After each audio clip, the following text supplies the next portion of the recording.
Dos, sí. ¿Cómo están? Buenos días. Sean todos bienvenidos en esta mañana.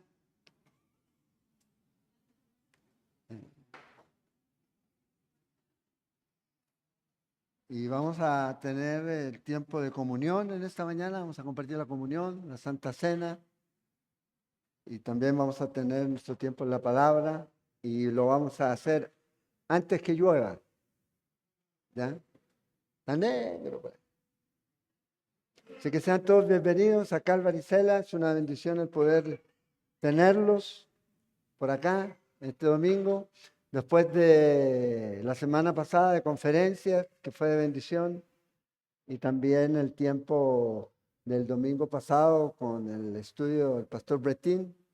Muchos saludos de todos, todos quedaron muy contentos y deseosos de volver. Así que si Dios lo permite, el próximo año otra vez vamos a tener la conferencia y también la visita de estos pastores.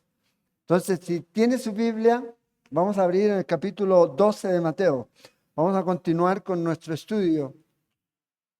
Si usted nos visita por primera vez, nosotros vamos a través de toda la Biblia. ¿Ya? Entonces estamos reiniciando por segunda vez el viaje a través del Nuevo Testamento. El primer viaje fueron 18 años estudiando todo el Nuevo Testamento. Y ahora estamos de nuevo. Usted está de nuevo ahí en este inicio para algunos de ir capítulo a capítulo, verso a verso. Y eso es lo que hacemos, porque creo que eso es lo que el Señor nos mandó a hacer, instruir a los santos para la obra del ministerio, no promover ningún otro tipo de situaciones, de eventos y cosas así, sino enseñar la palabra. ¿Ya? Y menos, obviamente, ponerse en el lugar en donde las personas parecen más personas que están mendigando algo que entregando algo. El ministerio es dar. Eso es lo que es el verdadero ministerio. Y como dijo Jesús, es mejor dar que recibir. Entonces eso es lo que hacemos, enseñar la palabra y el Señor hace el resto. Y aquí en el capítulo 12 vamos a retomar nuestro estudio en el versículo 37. Estuvimos hablando un poco ahí. Si alguien necesita Biblia, ahí todavía quedan algunas ahí atrás, Biblias de papel. ¿Ya? Y siempre te animo a tener tu Biblia de papel. Siempre es bueno. En cualquier momento ya se cae Microsoft y todo lo demás y ahí nos dejan. ¿Ya? No digo que no la tenga, pero sí tenga su Biblia de papel en la casa. Entonces ahí todavía quedan algunas Biblias. El capítulo 12, vamos a continuar aquí en el verso 37 esta mañana. Ya hemos hablado un poco acerca de lo que Jesús enseñó con respecto al pecado imperdonable, que es la blasfemia del Espíritu Santo. Todo eso usted lo puede escuchar, los estudios, ¿verdad? En el canal de YouTube, Calvaricela. Hay un pecado en el que el mismo Jesús está diciendo que no hay perdón, ni en este mundo, ni en el venidero. Y obviamente es el que vino el Espíritu Santo a convencer al hombre de ese pecado, es de creer en Cristo Jesús. Porque al final el hombre se va a ir al infierno por eso, por rechazar a Cristo Jesús. Entonces miramos que existe esa posibilidad. Hay gente que como cristianos están a veces luchando con eso. ¿Habría cometido el pecado imperdonable? Parece que hice esto y miramos que no es el adulterio, que no es la fornicación, que no es el asesinato, ninguno de ellos. Porque todos esos los vemos, que hombres tenían eso y Dios los perdonó. Que practicaron eso y Dios los perdonó. Entonces, cuando alguien realmente está ahí preocupado de si lo cometió o no lo cometió, es porque no lo cometió. El día que usted lo cometa, no va a estar preocupado. El día que usted lo comete, usted no va a estar aquí. No va a buscar un lugar donde reunirse, no va a buscar un lugar donde ir y escuchar la palabra. Ha llegado a un punto, como dice el Pablo, en apóstol Pablo en Romanos, un corazón duro, duro. Entonces, miramos acerca de eso, miramos acerca del fruto En el verso 33 en adelante, de un árbol confirma su calidad y hablamos acerca del fruto que refleja el árbol o la vida de cada uno de nosotros, qué es lo que debe reflejar la vida del creyente aquí. Y el Señor Jesús nos llama a todos nosotros a ser inspectores de frutos, pero comience por usted, no por los demás. Comience por usted, examínese usted mismo, como dice el salmista, y vea cómo está su vida. Dios no nos ha llamado a juzgar la salvación. Lo que nosotros podemos ver es sencillamente lo que usted enseña. A veces la gente dice, no hable en contra del ungido de Dios. Pero fíjense que es interesante que el apóstol nos dice que nosotros debemos juzgar dos cosas en alguien que se para aquí detrás del púlpito: su vida, su estilo de vida y su enseñanza. Es lo que podemos hacer, porque no podemos ver intenciones. Y como dice aquí, por sus frutos se van a conocer. Entonces, debemos todos nosotros examinarnos y comenzar a ver qué hay en nosotros. El fruto del Espíritu es amor, y ese fruto del Espíritu, que es singular, amor, se ramifica en otras áreas de nuestra vida, en templanza, en bondad, benignidad, fidelidad. Es lo que enseña el apóstol. De eso debe salir de la vida del creyente. Después el Señor miró aquí en el verso 34, llamando a estos líderes religiosos generación de víbora, ¿ya? O hijos de serpientes venenosas. Las palabras venenosas salen de un pensamiento venenoso y de un corazón dañado. De ahí es donde sale lo que usted tiene. No sale de otro. Usted puede decirme, a mí me crearon así, a mí no. Si va a salir veneno de su boca es porque hay veneno en su mente y en su corazón. Es lo que hay. Por eso el Señor dice que debemos guardar por sobre todas las cosas nuestro corazón. Porque de ahí es donde salen los malos pensamientos y todo lo que hemos mirado ya cuando estudiamos eso. Entonces, sus palabras, usted es justificado, condenado. Ahora, aquí no está hablando de salvación, está hablando de premiación. Y eso yo creo que es importante. La paga del pecado ya fue pagada en la cruz. Pero de acuerdo a como usted y yo vivimos en este mundo, Dios nos va a premiar.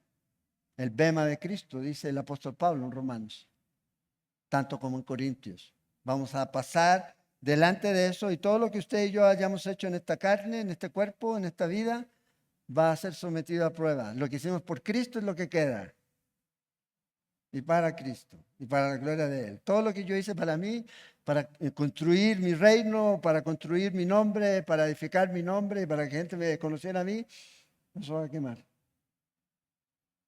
Lo que hacemos para Cristo es lo que queda. Ahora, entrando aquí en lo que nos corresponde hoy, después de todo esto, en el verso 38, vienen los fariseos a pedirle al Señor que les dé una señal. ¿Qué hemos visto hasta ahora en la vida de Jesús? Señal tras señal, milagro tras milagro, palabra tras palabra. Pero aquí estos hombres, ya acuérdense, el contexto en el que estamos, porque eso es importante. Siempre yo les digo contexto, contexto, contexto. ¿Y esto dónde está? En el contexto en donde Jesús hace poco había liberado a un endemoniado. Hace poco ellos dijeron, este hace obras por el poder de Satanás. Y ahora vienen estos hombres y les dicen, muéstranos una señal. Muéstranos una señal. Y hay gente así. Si se me aparece Jesús, creo. Si me gano el gordo navideño, creo. ¿Ah? Lamentablemente, los que se lo han ganado nunca han reconocido, así que no, está difícil. Y el Señor aquí les va a dar una señal. La señal, es la señal. Es la final y determinante, la que determina quién es Él y que confirma lo que Él dijo de sí mismo, quién era. No hay otra como esta. Lo interesante aquí es que estos escribas y fariseos, fíjense en el verso 38, vinieron donde Jesús. Entonces dice, respondieron algunos de los escribas y los fariseos diciendo, Maestro, Aquí ya se nota su hipocresía. Deseamos ver de ti señal. Otra vez Jesús, señal tras señal. Estos escribas que eran los estudiosos de la ley, los que guardaban las escrituras, que comentaban, que transcribían, y estos fariseos que eran los separados, los que se creían mejor que todos los demás, vienen donde el Señor. Siempre la gente que está en contra del Señor se va a unir. Se va a unir. O se va a unir en contra de todo lo que tenga que ver con Dios. No importa que sean de aquí, sean de allá, no importa si son de partidos o de lo que sean, se van a unir, aunque se odien. Más adelante nosotros vamos a ver en el capítulo 16 que los fariseos y los saduceos se unen y vienen donde el Señor también a pedirle que les muestre un milagro. Entonces la gente siempre se va a unir. Y usted ve hoy día, por ejemplo, en Medio Oriente, todos estos países que están unidos se odian entre sí, pero tienen un odio mayor en contra de Israel y se unen. ¿O ustedes creen que ellos se llevan muy bien, los turcos, verdad, con los iraníes, con los rusos? Se odian, pero se unen en contra de todo aquello que tenga el concepto o la idea de Dios. Y especialmente lo que tenga que ver con Jesús. El problema es Jesús. Ese es el problema, es Jesús. Y siempre ha sido el problema. Hace poco ahora en las Olimpiadas un surfista tenía la imagen de Jesús en su tabla y se la hicieron quitar. O cambiar, obviamente, la tabla. Le salía más barato cambiar la tabla. Entonces el asunto es ese. Entonces aquí vienen estos líderes, se unen y comienzan a preguntar aquí a Jesús, a pedirle, Señor, muéstranos una señal. Ya el Señor ha curado sordos, ciegos, ha liberado endemoniados, ha hecho un montón de milagros. Acuérdense, capítulo 8 y 9 que estudiamos de Mateo. Y aquí el Señor sencillamente les va a dar la señal. Vea cómo el Señor les responde a ellos. Él respondió y les dijo, verso 39, la generación mala y adúltera. Ahí el Señor se perdió público inmediatamente. Hoy día hay muchos pastores que no tratan, y no estoy diciendo que el pastor tiene que ofender a la gente, pero el pastor tiene que enseñar la verdad aunque la gente se ofenda. Y lo que Dios llama pecado es pecado. No lo podemos cambiar. ¿Aceptamos? Sí, pero no estamos en acuerdo. ¿A quién aceptamos? A la persona. Pero no estamos en acuerdo. ¿En qué? En prácticas que son pecaminosas, que la Biblia llama pecado. No es un asunto que nosotros estamos inventando.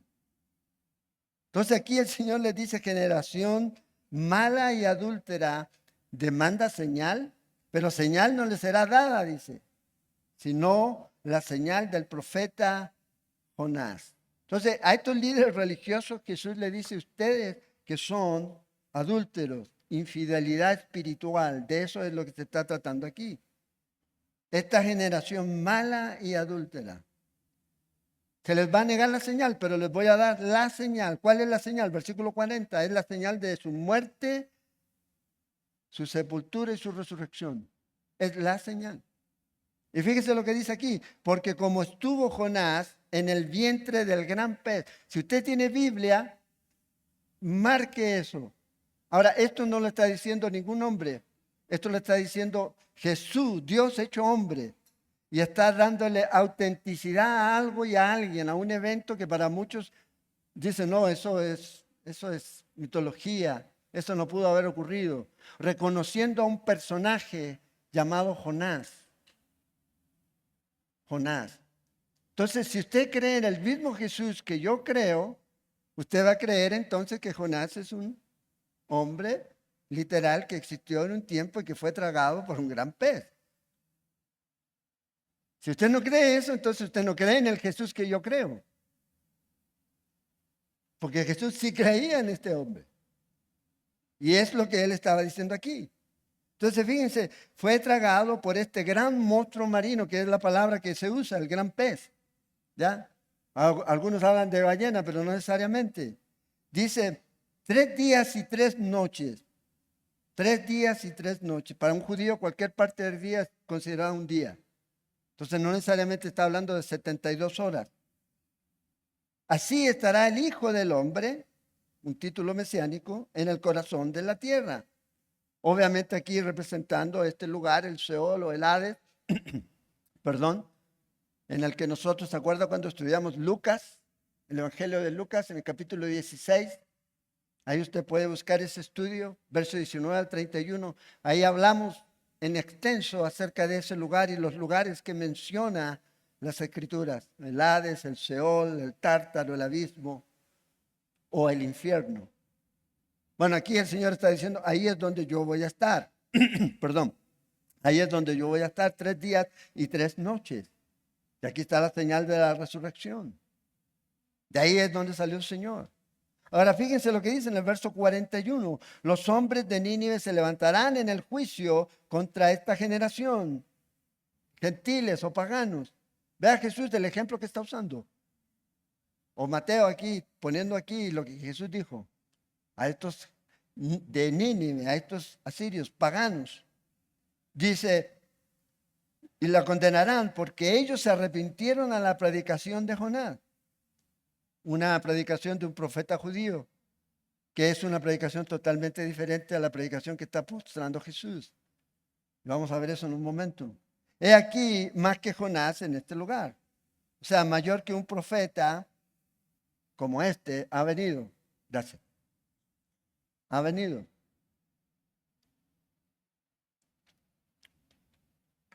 Entonces, Jesús primero creía en un Jonás literal. Eso es lo primero que nosotros podemos observar aquí. Un hombre llamado Jonás, que fue tragado, dice aquí, por un pez. O sea, esto es, a veces le damos a contar esto a los niños, como que si fuera un cuento. Esto es una historia real. Esto ocurrió. Esto ocurrió. Ahora, ¿se han habido eventos y casos de grandes monstruos marinos o de personas tragadas por un gran animal? Claro, registrados en la historia. Ah, pero como está en la Biblia, entonces no puede ser verdad. Ah, pero si lo cuenta National Geographic, sí es verdad. Esa es a veces la mentalidad que tienen los cristianos. Entonces aquí Jesús está diciendo, hey, esta es la señal. Ese hombre existió, vivió, usted puede leer en los profetas menores, ¿ya? Ahí está Jonás, ¿ya? Un profeta bastante distinto a los demás profetas y que resultó que por irse en contra de lo que el Señor le estaba mandando hacer, terminó tragado por un gran pez y luego vomitado después de 3 días para que fuera a predicar a Nínive. Probablemente lleno de algas salió, blanco, casi calvo por los ácidos probablemente, y ese fue a predicarles. Y de este es el que está hablando el Señor. Fíjense, en el Jonás dice que él estuvo 3 días, Jonás 1:17, estuvo Jonás en el vientre del pez 3 días y 3 noches. Y luego nos dice en el verso 10 del capítulo 2 de Jonás que el pez lo vomitó a Jonás en tierra. O sea, estuvo, llamémoslo así, entre comillas, estuvo muerto y volvió. Si usted lee el capítulo 2, pareciera ser que él había estado muerto cuando hace esa oración. Si lee usted el capítulo 2. Hay muchos cristianos que nunca ni siquiera han leído el libro de Jonás. Solo se sabe la historia del niño que cuentan en la escuela dominical, pero nunca han leído el libro. Dese la oportunidad de leer el libro de Jonás y bueno, y lo posible, siga avanzando en la lectura de la Biblia, que yo creo que es importante para todos nosotros. Entonces, ¿cuál es la señal que Jesús da? Bueno, mi resurrección es lo que el Señor está diciendo.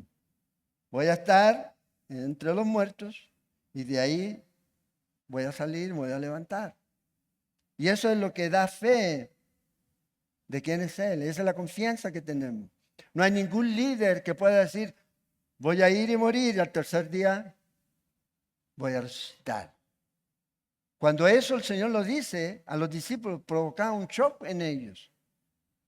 Se choquean, pero Señor, ¿cómo? ¿No vas a establecer el reino? Primero tengo que morir. Hoy día vamos a compartir la comunión, es lo que recordamos, es lo que el Señor hizo, que murió, estuvo enterrado, pero se levantó de los muertos. Por eso hoy día usted y yo podemos decir, sorbida es la muerte en victoria. ¿Dónde está muerte tu aguijón? ¿Dónde está sepulcro tu victoria? Para el creyente, la palabra muerte más bien no debería usarse un mudarse, un cambiar de este cuerpo al cuerpo que el Señor tiene para usted y para mí en los cielos, para vivir con Él. Entonces, cuando alguien le diga a usted que se murió el pastor, no le crea, mentira, no se murió, se cambió. Se fue de este cuerpo por muy cuidado que lo tenía, se murió igual. ¿Qué va a pasar si el Señor no viene antes? Ahora, nosotros tenemos que aprender a convivir con la muerte, porque lo vemos como un castigo. Para cristianos no. Es un salir de aquí e irse a las promesas del Señor. Obviamente para el no cristiano es el resultado, ¿verdad?, del pecado. Pero para nosotros es sencillamente ir, cerrar los ojos. Imagínense usted cerrar los ojos aquí, ¿ya? Y estar viendo al pastor y de repente abrir los ojos y ver a Cristo, o sea, no se compara, no hay comparación. La última vez que lo cierro aquí y la primera que los abro allá, totalmente diferente. Entonces Jesús les dice a ellos, esta es la señal que yo les voy a dar. Voy a morir. Y luego, cuando lleguemos al capítulo 16 o 15, el Señor otra vez lo va a volver a decir y vamos a profundizar más. Es lo que va a ocurrir. Entonces luego dice aquí que todo esto que el Señor está mencionando va a dar como ejemplo y también va a ser un contraste entre ellos, el pueblo de Israel, los que debieron haber estado esperando al Mesías y no lo esperaron, no lo recibieron, y Nínive, que eran totalmente gentiles, no tenían ninguna garantía de nada, de nada. Entonces por eso dice aquí que los hombres de Nínive, en el verso 41, se levantarán en el juicio con esta generación y la condenarán. ¿Y cuál es la razón del por qué la van a condenar? Porque ellos se arrepintieron. Esa es la clave de todo. Arrepentirse. Arrepentirse. En este tiempo era la predicación de Jonás. En este tiempo es la predicación del Evangelio de Cristo Jesús. A mostrarles la necesidad de Dios. Y aquí él dice, hey, más que Jonás está en este lugar. Entonces vea el contraste que hay aquí, varios contrastes que podemos hacer rápidamente con respecto a Jonás y a Jesús. Primero, oye, esta gente que estaba recibiendo el mensaje. Primero, el Hijo de Dios o simplemente un mensajero humano. Bueno, ahí estaba el Hijo de Dios. Jonás era un mensajero humano. Aquí era el Hijo de Dios. He ahí el Cordero de Dios que quita el pecado del mundo. Hay una total diferencia aquí. Es el mismo Hijo de Dios, el mismo Dios llamándolos al arrepentimiento. Mientras que a estos en Nínive se les envió un profeta humano, Jonás. El peor que se les podía mandar. Porque primero Jonás no quería, porque sabía que si ese pueblo se arrepentía, Dios es un Dios de misericordia y los iba a perdonar. ¿Y él qué quería? Ahora, si usted lee la historia ya de la gente de Nínive, los sirios y todo, de los sirios y todo eso, merecían el juicio de Dios. Merecían el juicio de Dios. Y a lo mejor uno desde una perspectiva humana decía esto es, pero Dios quería mostrar su gracia y su misericordia para que en este tiempo fuera una señal.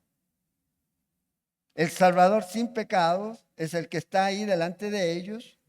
¿Y quién estaba allá en Nínive? Un profeta rebelde. Uno que huyó del llamado de Dios, que nunca se nos encuentre a nosotros huyendo del llamado de Dios. Un profeta necio, rebelde, tratando de huir de lo que Dios lo había mandado hacer. También el contraste es un mensaje de salvación y gracia, o condenación y juicio. En ese tiempo, ¿qué predicó Jonás? ¿Salió Jonás por el pueblo? Dice, De aquí a 3 días, plum, se va a morir. Es lo que salió predicando. Y el pueblo obviamente escuchó y se arrepintió. El mensaje de este tiempo, ¿cuál es? Salvación, gracia, perdón. No habían palabras de gracia en el mensaje de Jonás. Hoy día igual a veces hay muchos cristianos que no tienen gracia. No tienen, no dan esa oportunidad que Dios pueda restaurar una vida. Sino que a veces lo que están buscando es eso, a veces son como Jonás.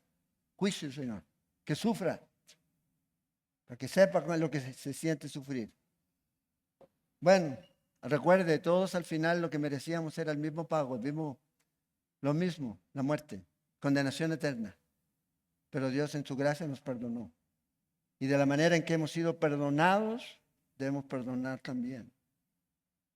Eso es una lección muy importante. Y eso humanamente es difícil. Y ahora no me venga, bueno, pastor, que cuando yo sienta, no, el perdón no es de sentir, es de obediencia. Porque si no, usted nunca va a sentir. Estoy sintiendo, y por el otro lado va a decir, no siento nada, no siento nada. Es como el ángel bueno y el ángel malo. Perdona, perdona. Y al otro lado, no lo hagan, no lo hagan. Va a estar ahí. Usted tiene que obedecer. Obedecer. Y eso es lo que el Señor les estaba trayendo a ellos. En cambio, Jonás era totalmente diferente. Aquí la diferencia es que hay señales que confirmaron el mensaje de gracia, de salvación y de misericordia de nuestro Señor Jesucristo. Aquí era en Nínive en ese tiempo solamente las palabras del profeta, no había nada más. No tenemos ninguna señal o ningún texto que nos diga que Jonás hizo algún milagro. De Jesús ya hemos visto un montón de milagros aquí.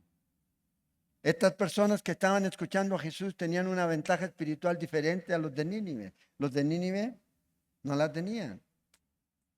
Estos tenían las escrituras, los judíos tenían las escrituras, los judíos tenían las promesas de que iba a venir el Mesías. Los de Nínive no tenían nada.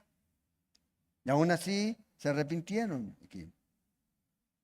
Este mensaje de condenación que trajo Jonás los llevó a ellos al arrepentimiento y Dios tuvo misericordia de ellos.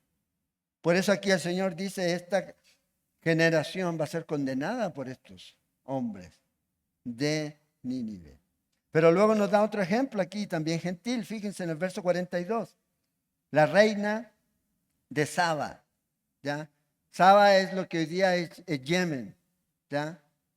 Ahora fíjense qué interesante. En ese tiempo esta mujer va a venir a donde Salomón. Yemen hoy día es un enemigo acérrimo de Israel. Hoy día, en este tiempo. Pero en ese tiempo no. La gente que estaba ahí. Entonces vea el otro testigo que pone frente a esta gente que había escuchado a Jesús. Dice la reina del sur, la reina de Saba, ¿ya? Al suroeste de Arabia, se levantará en el juicio con esta generación. Ahora, imagínense ustedes decirle esto a los fariseos.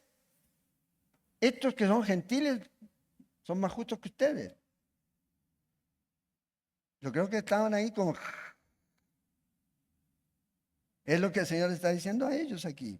Y la condenará, porque ella vino de los fines de la tierra para oír la sabiduría de Salomón.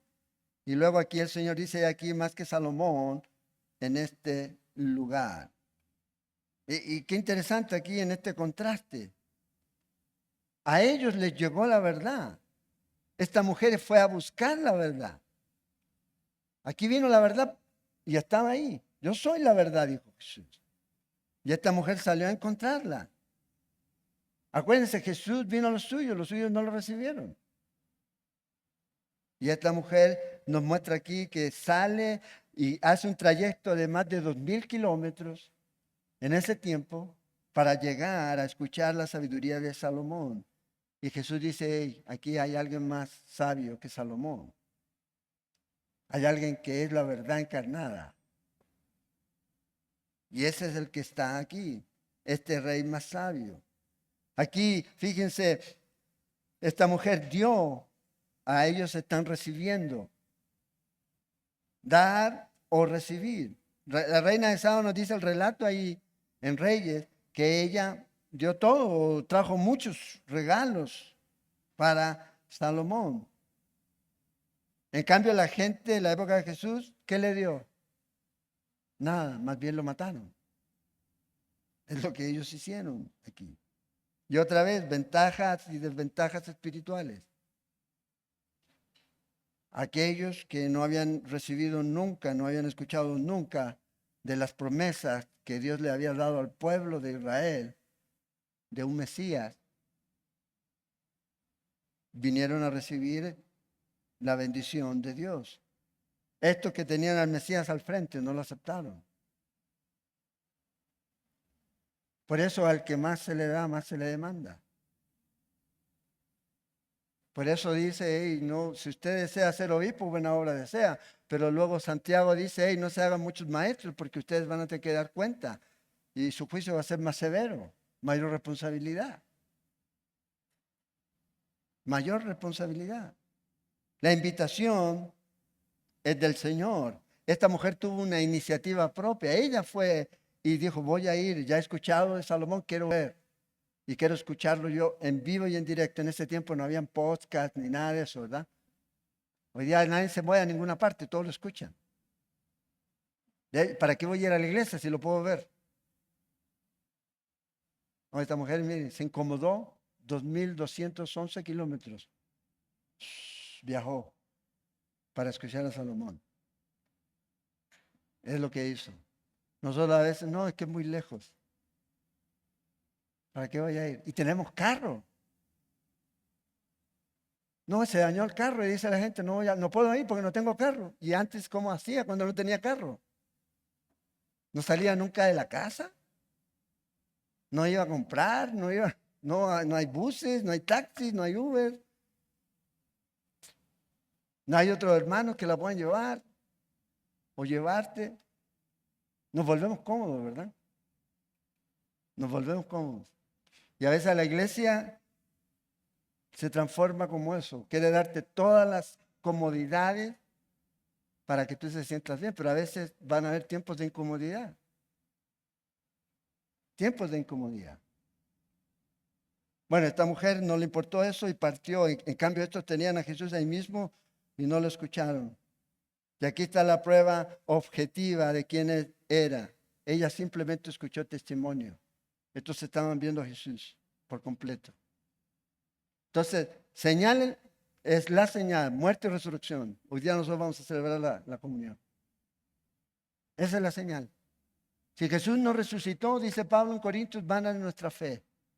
Somos los más dignos de conmiseración. Vanas son nuestras palabras. O sea, estamos perdiendo el tiempo aquí. Pero como Él resucitó y tenemos la evidencia del testimonio de los discípulos y de las personas que lo vieron, más de 500 personas, lo vemos ahí en las Escrituras, en un testimonio, en un tiempo muy cercano. En un tiempo muy cercano. O sea, eso lamentablemente para muchos creyentes a veces es el problema. No debe ser un problema. Ahí está la evidencia. Primera Corintios, o sea, en menos de 30 años ya había una carta escrita que decía que Jesús había resucitado y que había un montón de testigos que todavía estaban vivos. Porque ¿qué hubiera ocurrido? Si alguien realmente sabía y era testigo, podía decir, no, Jesús no resucitó. Y yo sé dónde está enterrado. Acuérdense que eso fue lo que los fariseos inventaron, ¿verdad? Que el cuerpo de Jesús había sido robado. Entonces, la evidencia es para nosotros. Jesús vino, dijo quién era y que la forma en que iba a mostrar esto era muriendo en la cruz, estando 3 días y levantándose de los muertos. Y eso es lo que ocurrió. ¿Y cómo nosotros sabemos que eso ocurrió? Vemos vidas transformadas hoy. Hasta el día de hoy. Hasta el día de hoy. Y esto es un asunto en el que podemos ver la evidencia y podemos confiar en que el Señor lo ha hecho y lo va a seguir haciendo, cambiando y transformando vidas.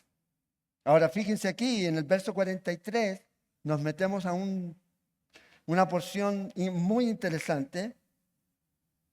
Va a depender del comentario que usted lea, es lo que va a ver a veces en la Biblia, comentado o interpretado por estos hombres.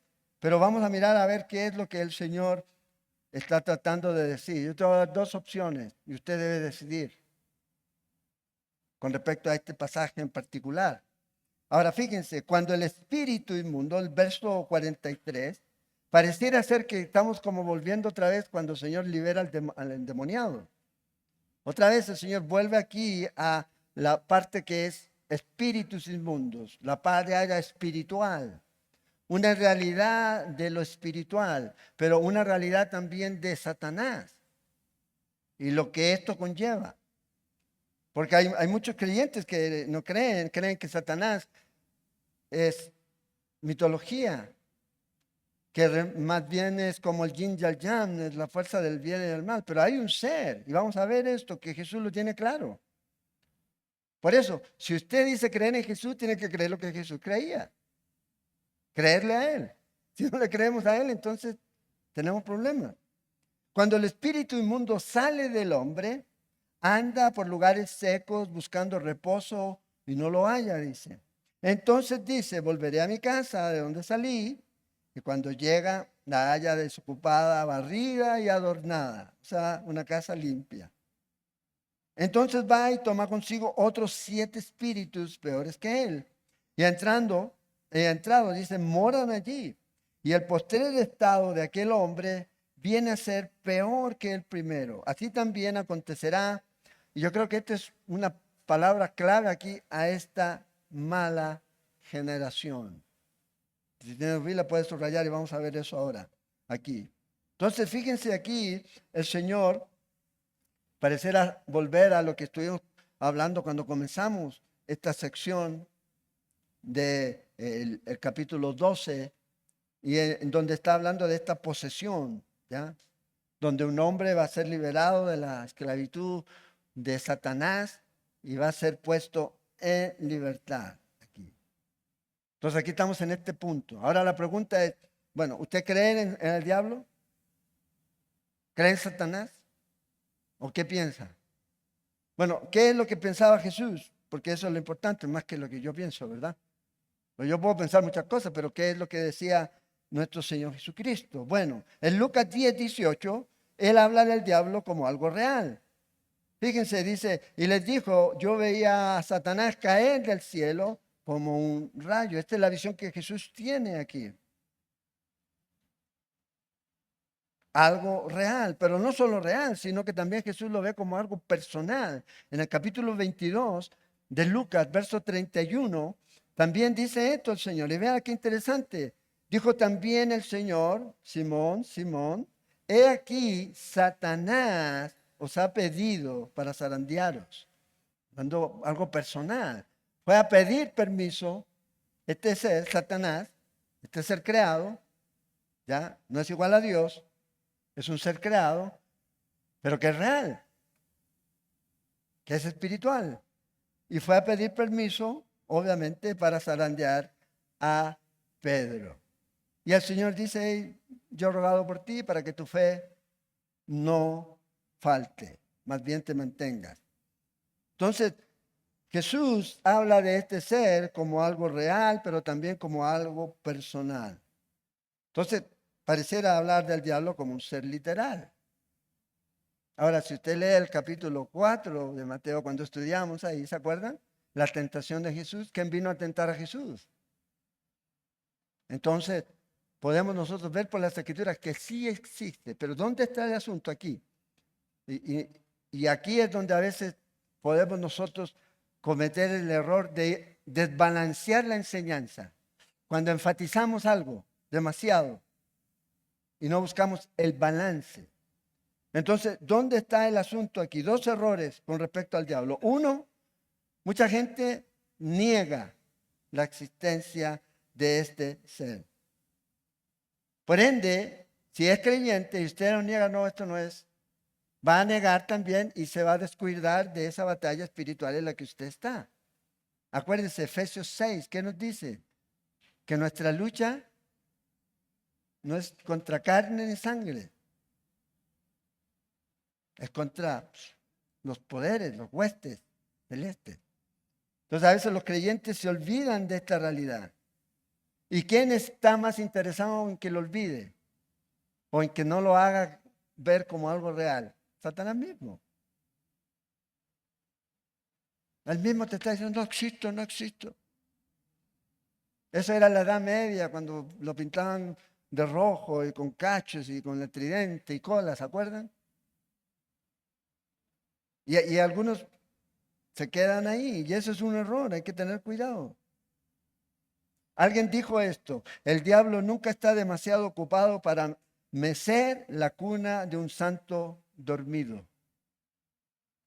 Si usted ignora esto, si usted ignora esa realidad, usted puede sucumbir. Usted tiene que estar velando y tiene que entender que esta es una realidad. Sabemos cuál es el final de la historia. ¿Cuál es el final de la historia? ¿Quién gana? Dios. Y nosotros somos más que vencedores, pero aún así el enemigo siempre va a tratar de engañarnos. Entonces, cuidado con ese error de ignorar. Pero ya ahí es donde está el balance. Cuidado con el segundo error que se comete a veces, en donde andan viendo a Satanás en todos lados, obsesionarse con esto. Y esto es un error que cometen los cristianos. Ven al diablo en todas partes. Y el diablo cochino que me hizo hacer esto. ¿Cuántas veces le ha pasado a usted? ¿Ya? Y es su propia carne. Y ahí debemos tener ese cuidado. Esa preocupación malsana. Uy, ahí es el diablo. Ya andan así el diablo. Esto es del diablo. ¿Se acuerdan ustedes un tiempo cuando, yo no sé si aquí llegó eso, se usaba en mis tiempos? Alguien comenzó y usó un lenguaje en donde decía que la televisión era el cajón del diablo. Bueno, hoy día sí parece, ¿verdad? Porque usted ve la tele y se da tonto. Ni los Juegos Olímpicos ahora los puede ver porque no sabe si es hombre o mujer que está peleando. Pero a veces tenemos que tener ese cuidado de no caer en esa obsesión, en esa preocupación, en esa superstición malsana. Entonces, ¿qué hace la iglesia? La iglesia crea cosas, ministerios. Por ejemplo, comienzan y crean el ministerio de liberación para liberar a los cristianos. Pregunta de qué. ¿Qué nos dice 2 Corintios 5:17? ¿Alguien se lo sabe? Y si no se lo sabe, apréndaselo. Todas las cosas son hechas nuevas. ¿En quién? En Cristo. ¿A los quiénes? A aquellos que han creído en Él. Nuevas criaturas. Nuevas criaturas. Ahora, usted me puede decir, sí, pero hay ciertas cosas, sí, a veces son prácticas aprendidas, que el hombre en su libre albedrío usa su carne o permite que su carne las manifieste. Entonces crean ese asunto de Ministerio de Liberación, el Ministerio del Vómito, el Ministerio de la Cruz, en donde clavan cositas, ¿ya? El tirarte la harina, ¿ya? Y el agua de Sharon, y te la venden todo. Pero no te lo dan gratis. No. Entonces tenemos que tener ese cuidado. Mayor es el que está. Eso lo dice Juan. 1 Juan 4:4. Recuerde, mayor es el que está en usted que el que está en el mundo. ¿Y quién está en usted? Es Dios. El Espíritu Santo, sí, la tercera persona de la Trinidad, que es Dios. No pueden cohabitar la luz con las tinieblas. Entonces Jesús tenía claro que este ser existía. Pero debemos tener ese cuidado. Sí, la Biblia lo enseña. Y cuando se toca se enseña, pero no enfatizamos. No enfatizamos. No estamos expulsando ningún demonio de la enfermedad, porque la gente asocia todo eso. Y cuando nosotros vemos que hay una gran diferencia cuando estudiamos los evangelios, ¿verdad? Entonces, debemos tener cuidado de no caer en ninguno de esos dos extremos. Entonces, usted como creyente, yo como creyente, nunca vamos a ser poseídos por un demonio. Sí, podemos ser molestados, oprimidos, pero nunca va a poder venir y cohabitar en nosotros. Otra vez, la máxima es, mayor es el que está en nosotros que el que está en el mundo. Ese es el principio. Juan lo tenía claro, Pablo lo tenía claro aquí. Entonces, cuando te diga, hermano, tengo un demonio, si es otro creyente, no puede. O es creyente o no es creyente. Si es creyente, nueva criatura es. Las cosas viejas pasaron, son todas hechas nuevas. Y cuando usted comparte la comunión, lo que está diciendo es eso. Usted es una nueva criatura. Ahora, ¿qué puede ocurrir? Es mi vida en la carne ser manifestada. Entonces, como no queremos que nos culpen a nosotros, ¿le echamos la culpa a quién? Al que está así. Yo no he sido, es tu propia carne, tu propia decisión. Acuérdense, Pablo dice a los efesios, despójese.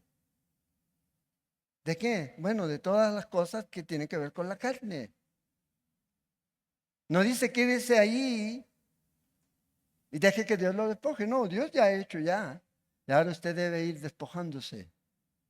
Palabras, pensamientos, llenar su mente de Cristo y de su palabra. El corazón lo transforma, pero debemos renovar nuestra mente por medio de la palabra de Dios. A pensar bíblicamente es la forma. Entonces, andar ahí atando o reprendiendo, eso no lo vemos en las Escrituras. Sí oramos, yo oro por sanidad. Y a veces Dios sana y hemos tenido la bendición de ver eso. Sana desde la perspectiva de lo que nosotros estamos creyendo que es lo mejor. No es que Dios nos sane, pero a veces Dios también contesta la oración no desde nuestra perspectiva. ¿Por qué? Porque a veces Dios te puede levantar de una enfermedad aquí, pero vas a tener que seguir lidiando en esta vida. Pero a veces Dios puede permitir quedarte ahí y liberarte por completo de este cuerpo y vivir por la eternidad. Entonces a veces va a depender de la perspectiva eterna. Entonces, los creyentes, los que hemos creído en Cristo Jesús, los que hemos recibido a Jesús como Señor y Salvador, podemos estar confiados, pero alerta, velando y orando. ¿Quién es nuestro adversario? Dice. ¿Quién es? Es Satanás. El problema es que a veces nosotros nos ponemos como instrumento de Satanás para ser adversarios de nuestros hermanos. Y no debe ser. Por eso dice que debemos velar y orar. Entonces, que nunca sea que estén orando, ay, es que este hermano me hace la vida imposible. No. Es el enemigo, en la gente del mundo. En el cuerpo de Cristo, ¿qué debe haber? Unidad, amor. No nos peleamos entre nosotros. No nos mordemos entre nosotros, como dice el apóstol Pablo a los Gálatas. Sino que nos amamos, nos perdonamos. Y buscamos siempre la gracia de Dios. Así como Dios me ha dado gracia a mi vida, también yo tengo que dar gracia a los demás. Perdón. Así como Dios me ha perdonado, perdonar. Así como Dios ha sido misericordioso, seamos misericordiosos con los demás. Entonces, el Señor ahora aquí va a introducir, la próxima semana vamos a ver esta porción, este tema, y vamos a ver las dos opciones, dos posibilidades que pueden haber para esto. Y luego vamos a terminar, si Dios lo permite, el capítulo 20, o sea, el capítulo 12, y vamos a pasar a la serie de las parábolas. ¿Cuántos han leído las parábolas? ¿Ya? Y hay muchas ideas. Un profesor, un maestro de la Biblia les decía a sus estudiantes, vea, si usted va a enseñar las parábolas, por lo menos llévese 20 años enseñando la Biblia antes. 20 años. Ustedes me ven joven y todo, con la cara joven, pero yo ya cumplí eso. Entonces puedo enseñarlo. Esta va a ser la segunda vez, pero ahora ya con casi 40 años enseñando la Biblia. Vamos a ver una visión de estas parábolas, ya que a veces, si usted tiene Biblias con abajo que traen ahí comentarios, ya van a ser un poco diferentes a veces. Pero ¿qué es importante? Contexto, contexto, contexto. Y si Jesús nos interpreta la primera parábola es para que de ahí en adelante no le hagamos cambios. No tratemos de interpretar de una manera diferente a lo que Jesús ya ha dicho. Entonces, muy pronto, coming soon, para que nos visitan, vamos a entrarle ahí a esas parábolas y vamos a ir viendo cada parábola, una por una, de las que menciona ahí el Señor Jesús en ese capítulo 13 de Mateo. Pueden ir leyéndola, ¿ya? Pueden ir leyendo. Y si la ley no entendió, ore. Acuérdense, el Espíritu Santo que está en mí también está en ustedes. Y Él también les puede mostrar. Observe. Hay tres cosas importantes cuando usted estudia la Biblia. Primero es observar. Para poder observar, usted necesita leer mínimo una porción, mínimo, unas 20 veces. Después que ha leído eso, comienza a observar y a notar. Segundo, interprete. Eso es lo que vamos a llegar. Pero tercero, sin interpretación o con interpretación, pero sin aplicación, no tiene ningún valor.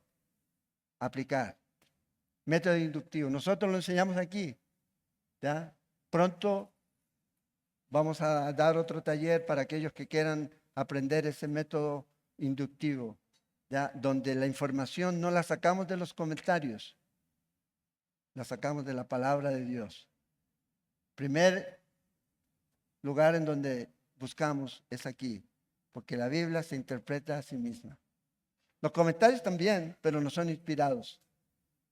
Ya, recuerden, si usted tiene una Biblia de algún autor prominente, eso no es inspirado lo que aparece ahí abajo. Te puede ayudar, pero no es inspirado.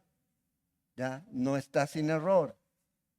Puede estar con error. Esto es lo que está sin error, la palabra de Dios. Vamos a compartir la comunión en esta mañana, la Santa Cena. Una de las cosas que nos une a nosotros como iglesia, al cuerpo de Cristo Universal, es este momento. Esto es lo que el Señor les dice a la iglesia, esto deben hacer cada vez que se reúnan. Tomar la cena del Señor. Hay iglesias que lo han tomado y lo han llevado al extremo de hacerlo cada domingo. Bueno, nosotros lo hacemos una vez al mes. Y usted sabe que es el primer domingo de cada mes, en donde compartimos la cena del Señor, en donde agradecemos al Señor, miramos hacia atrás, vemos el presente y tenemos un futuro con esperanza cuando compartimos esto. Por eso cada vez que lo hacen, cada vez que me recuerdan la muerte del Señor, anunciamos en este tiempo hasta que Él venga en el futuro. Esa es la confianza que nosotros tenemos. Entonces, ¿qué debemos hacer? ¿Qué creyente o hay alguien que pueda decir, ¿sabes qué? Yo no puedo tomar la comunión. ¿Cuál es la única razón para no tomar la comunión? Pues la gente dice, yo no soy miembro de esta iglesia, los visito, pero usted es creyente. Si es creyente, entonces sí puede, porque esto es para los creyentes cuando se reúnen. Esto no fue una institución denominacional. Esto el Señor no se lo dio a una denominación, se lo dio a todos los que han creído en Cristo Jesús. Y cuando usted lee Corintios, que era la iglesia en la que usted puede decir es la iglesia de la que podemos aprender todo lo que no se debe hacer, bueno, ahí el Señor, por medio del apóstol Pablo, enseña de cómo compartir la comunión, de cómo compartir la cena del Señor, de una manera digna. En realidad nadie es digno, pero que no sea que usted lo tome a la ligera. Entonces vamos a cantar, vamos a orar primero antes de cantar. Mientras usted ahí esto es entre usted y el Señor. Cierra sus ojos y como decía el salmista, Señor, examíname. Ve si hay algo malo en mí. Perdóname. ¿Y sabes qué? Dios lo va a hacer. Y cuando usted tome el pan y el jugo, diga, Señor, gracias, porque me perdonaste. Me diste vida eterna. Has hecho una nueva creación en mí. Y tengo una esperanza que no avergüenza. Que un día voy a estar contigo por lo que tú hiciste, no por lo que yo hice, no por quien yo soy. No venimos a este lugar por quien yo soy, porque el lugar en donde nos correspondería estar por quien yo soy es el infierno. Pero venimos a este lugar por quien es Él y por lo que Él ha hecho. Y lo que Él ha hecho es suficiente para darnos vida eterna, y perdón de pecados, y su sangre preciosa nos ha limpiado de todos nuestros pecados y podemos estar confiados. Oremos, Señor. Te damos tantas gracias por tu amor y por tu bondad. Y oramos, Señor, para poner delante de ti nuestras vidas, poner delante de ti nuestro corazón, saber que tú lo conoces. Y si hay algo que no está bien en este momento, si hay pecados, Señor, de práctica, te pedimos que nos perdones.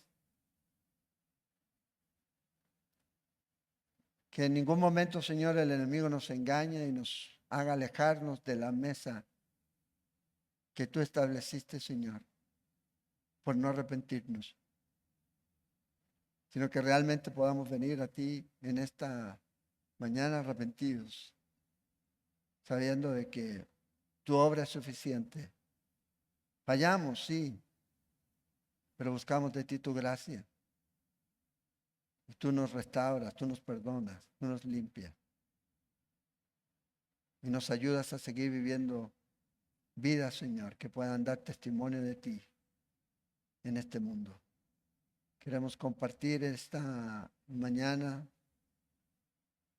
el pan y el jugo, Señor, agradeciéndote